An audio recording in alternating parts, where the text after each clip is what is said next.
ധ്രുവൻ അവിടുന്ന് നാരദ മഹർഷിയുടെ കാൽക്കലൊക്കെ വീണു.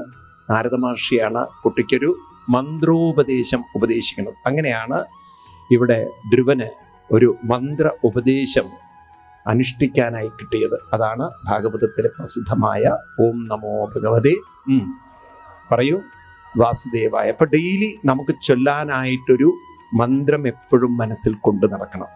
ഏതെങ്കിലും ഒരു മന്ത്രം നിങ്ങൾക്ക് ഏതെങ്കിലും ഒരു മന്ത്രം നിങ്ങളൊരു അനുഷ്ഠാനം പോലെ കൊണ്ടു നടന്നു നോക്കൂ. അമ്മേ നാരായണ, ദേവി നാരായണ, ലക്ഷ്മി നാരായണ, അത് തന്നെ കൊണ്ടു നടക്കുക. അല്ലെങ്കിൽ ഹരേ രാമ ഹരേ രാമ രാമ രാമ ഹരേ ഹരേ, അതൊരു അനുഷ്ഠാനം പോലെ കൊണ്ടു നടക്കുക. അങ്ങനെ എത്ര പേര് ഡെയിലി ഒരു അനുഷ്ഠാനം പോലെ ജപിക്കുന്നവരുണ്ട്? നന്നായത്. അതുതന്നെയാണ് ജീവിതത്തിൽ. സത്യം പറഞ്ഞാൽ നിങ്ങൾക്ക് കാണാം, കുറേ കഴിഞ്ഞാൽ മനസ്സ് അതിലൊരു ലഹരി കണ്ടെത്തും. മനസ്സ് സമയം കടന്നു പോകുന്നത് പോലും അറിയില്ല. ഈ ഒറ്റയ്ക്കാവില്ലേ നിങ്ങൾക്കിതിലൊരു ആനന്ദം കണ്ടെത്താനുണ്ട്. നാമത്തിൽ അങ്ങനെ മുഴുകുന്നൊരവസ്ഥ വരാനുണ്ട്.